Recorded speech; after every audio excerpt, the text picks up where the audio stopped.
And with that, we are thrilled to welcome the newest Browns beat reporter to the show. It is Daniel Oyefusi, who I think I did a pretty good job pronunciating that, Daniel.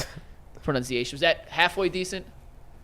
Right on the mark. You got it, man. Let's go. Well, Daniel now covers the Browns for ESPN, and he will be with the team throughout the next season and hopefully many seasons. So, Daniel, thank you for joining us today on the Ultimate Cleveland Sports Show. How you doing? I'm doing great, man. Thanks for having me. Before we even start, we got to get to this. First and foremost, I see you, young man. You came in here with the crispy, high and tight fade. I literally got out my barber's chair like 20 minutes ago. And I made the drive out here. I want to make sure I was very presentable for you guys. You know, first impressions are very important, so I appreciate you noticing that. Oh, listen, I do a show called The Barbershop. I said, hey, your barber. What? Who's your barber? I was named Corey. Okay. Shout out to Corey, man. Shout out to Corey, man. Shout out Corey. It's crisp though. I gotta get my stuff. I'm jealous. It happens from time to time. I be seeing with people. I gotta give me a cut. Corey now. cut. Shout out him. Well, let's get into this Browns situation, man. So, obviously you're gonna be covering the Browns now. So to indoctrinate you, you got to give us the overview, man. What is the theme that you're looking for going into training camp? I mean, it's cliche, but it's the offense. You know, I think that there's a lot of stability on the defensive side. On offense, you know, there's a lot of changes. You know, with Ken Dorsey coming in, you bring in Jerry Jeudy, and obviously Deshaun coming back from the shoulder injury. You know, he's kind of been coming along slowly, but he progressed to the point where he's able to throw in team drills. So now I want to see him like be a full go, get some comfort in that offense. I think it's the first time he's going to be actually throwing to Amari Cooper, Jerry Jeudy, Elijah Moore. So I want to see him like throwing the ball around like we saw the last day of minicamp. You said in your article, great article you wrote yesterday, by the way, you said Thank you. The 2024 Browns training camp is successful. Deshaun Watson pretty much, grabs this offense by the horns and take off. Were you at OTAs or anything like that? And then, the second part of that question is, what did you see from Deshaun Watson from seeing him in person? And in your opinion, who's going to be the voice in his ear this upcoming season? Is it Kevin Stefanski or Ken Dorsey? Yeah, I did start, right as OTAs opened. So I was there for the entirety of OTAs, the entirety of minicamp. So like I said, they had him on a pitch count where, he was throwing every other day. And then he had the rest days, the mental days in between. But it got to the point where they felt comfortable with him throwing in, 7-on-7 drills. And I'm telling you, the last minicamp that he had, that was the most aggressive throwing session that we've seen as the media. Now, Kevin Stefanski said we see that every day, but it's a little different, when the media sees it out there. So he showed a lot of comfort, and really, I just want to see the progression of that. Like I asked him at his charity event or his 7-on-7 high school showcase last week, like, do you expect to be a full go? And he didn't say like for sure that he's going to be a full participant when training camp opens, but he said there's no setbacks and nothing that's holding him back from going forward. Mike, I know there's some Browns transactional news. You want to just get that out while we got Daniel here?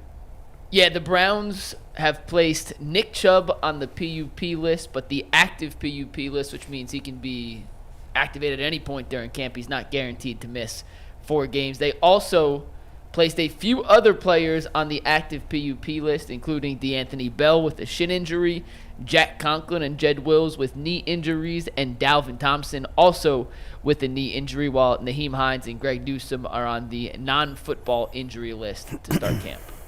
It's all procedural. Yeah. They really didn't. It's no surprises there. Yeah. Back to what you said about Deshaun Watson, you said the last time you seen him, he was very aggressive. I heard from another media member that, the aggression was in the mindset and not just, in the throwing ability. That he actually went to the defensive sideline and asked the defensive players, was y'all going to show up and play today? So I guess, do you see the swag from Deshaun Watson that makes you believe that he can have a successful 2024 training camp? I do. It's funny, that last practice, we were asking Stefanski about it afterward, and he said, I love the back and forth. So, between the quarterbacks, between the DBs, between the wide receivers and whatnot.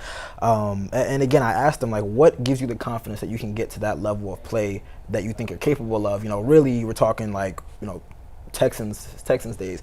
And he said it's just a matter of time and reps. So obviously training camp is the prime period for that, where you're going to get a ton of reps every single day. So I am seeing that confidence. I'm seeing that swagger. I think he's always been a very confident player, but when you have that time off, you do have to kind of get back into the groove of things. So the first priority is making sure that he stays on the field and then he's getting those reps.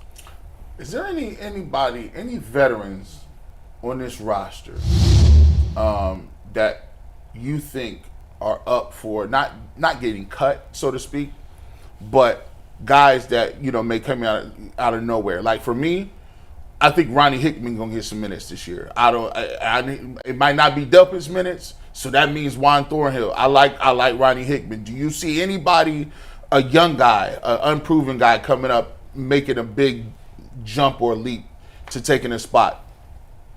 I mean, really, I think that this is a very strong, talented, and deep roster. So like when you look at like position battles, I really don't see a ton of that. I think that like really from top to bottom, a lot of the starters are set in stone.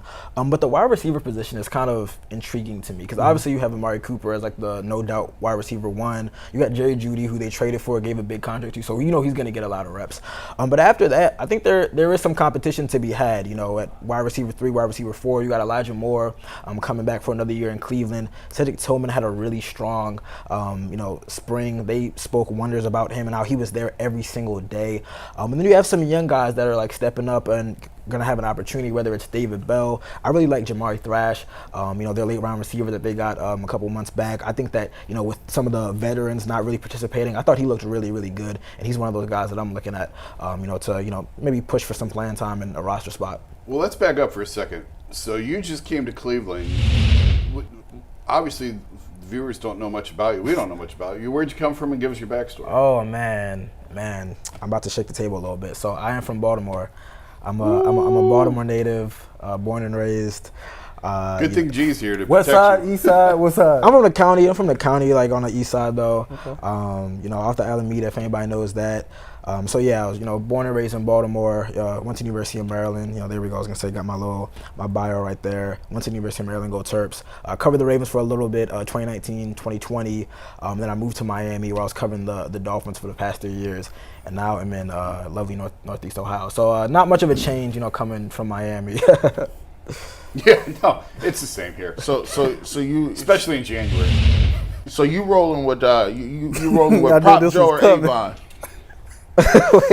See, this a wire reference. You say How you old from are the east you? side. I'm 26, but I gotta say, like, my like fun fact or kind of like whatever. I've never watched like the entirety of The Wire.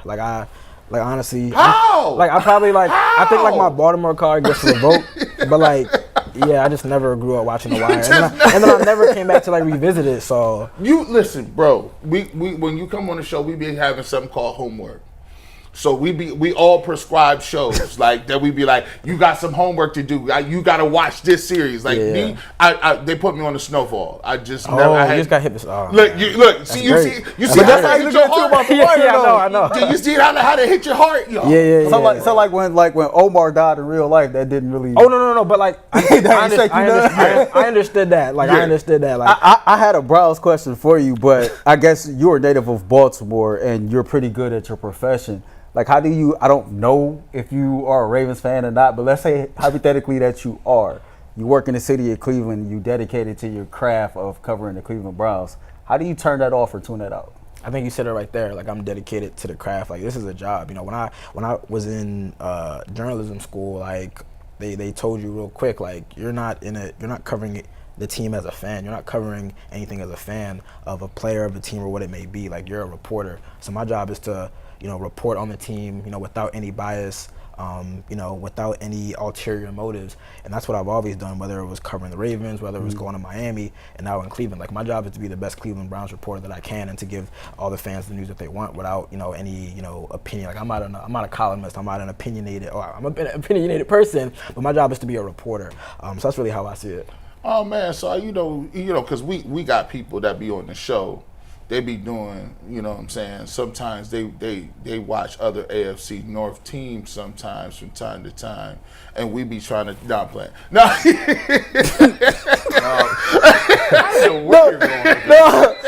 Jason's face was priceless. Because Jason like, what the hell is he talking about? Just joking. Where is he going? I'm sorry. It was a joke. When G's driving, man, you put your seatbelt on and hold on. Put your belt on, bro. They never know where the car's going. Yeah, go ahead. Well, no, I was going to say, like, the job beats the fandom out of you.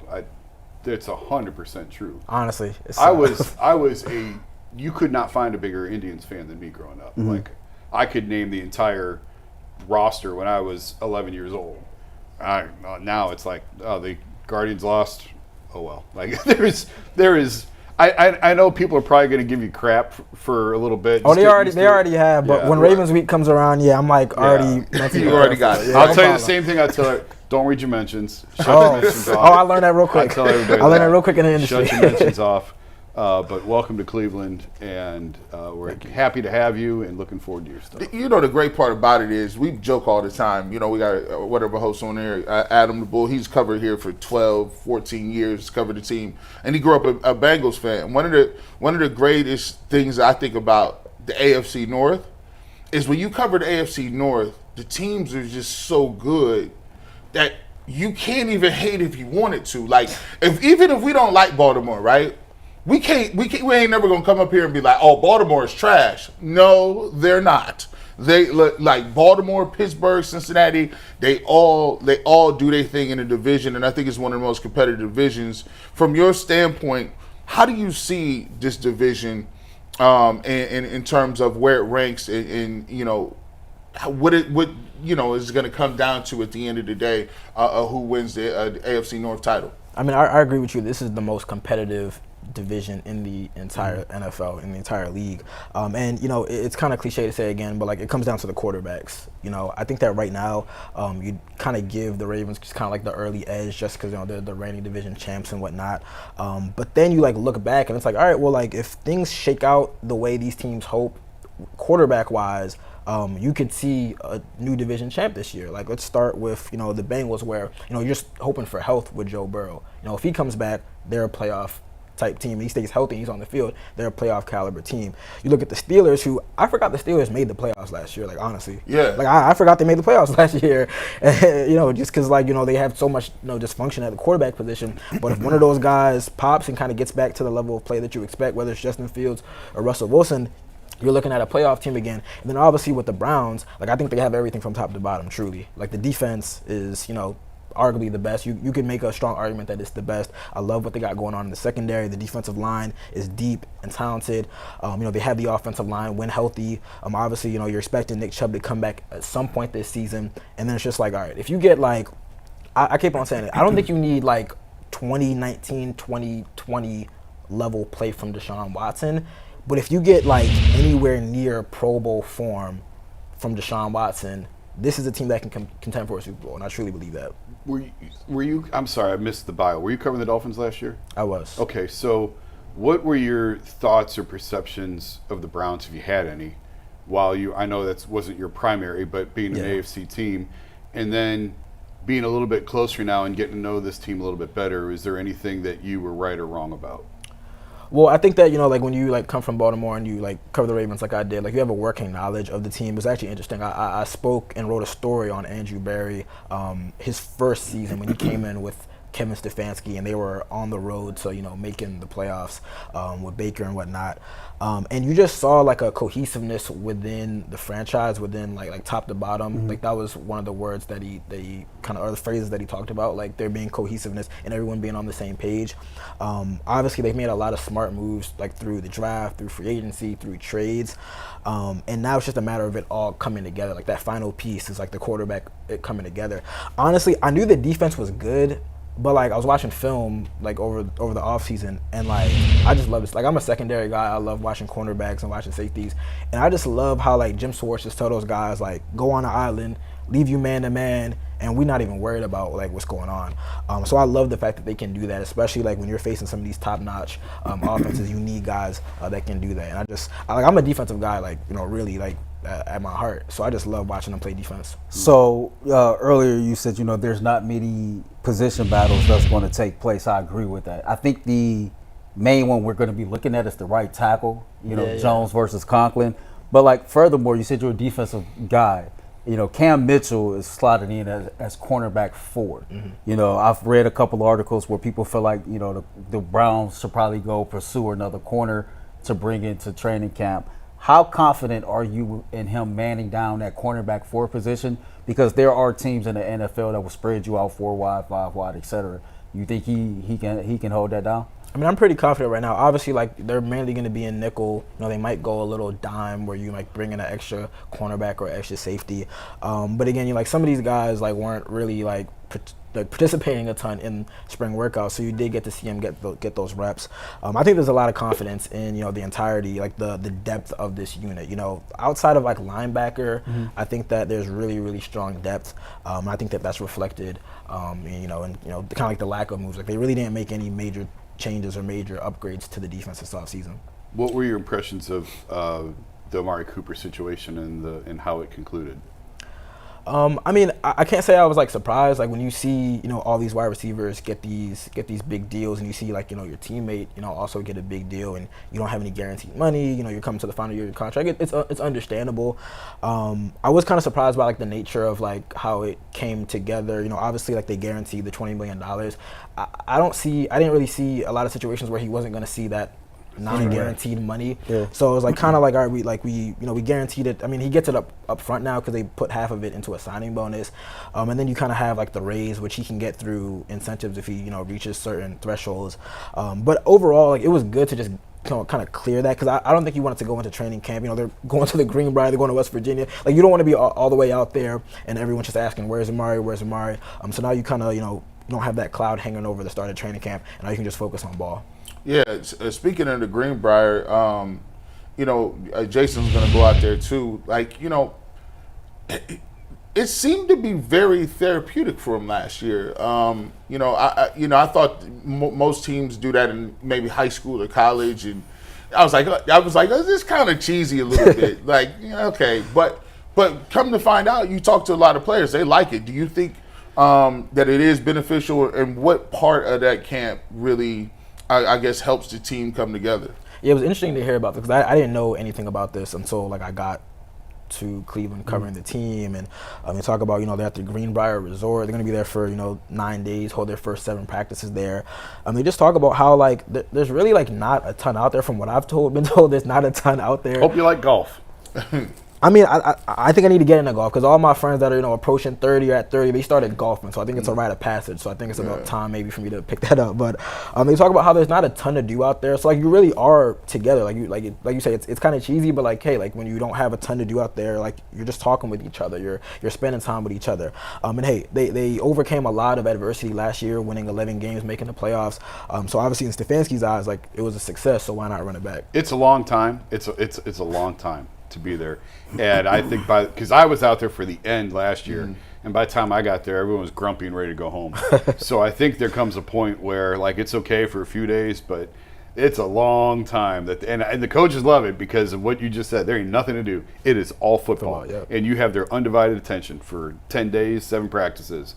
But man, I was there at the end, and there was a lot of players who were like, "Let's just get this bus out of here." I'll be binging The Wire while I'm out there since it's not. There you go. There it is. There you got the homework ready to go, man. I watched quarterback on the drive down. I wouldn't recommend doing that. Yeah, I was gonna say I don't Yeah, know if I don't can tell multitask like that. Don't listen to this man right here, man. Hey, Please. they got cars. His car probably drive itself. He already 26, man. He probably a speed demon by nature, man. They do that at a receivers show. Has anybody checked that out? I'm watching it on my drive down tomorrow. I'm watching receiver. The receivers. I saved it It's for a the rite of drive. passage now. I saved it for the drive to Greenbrier.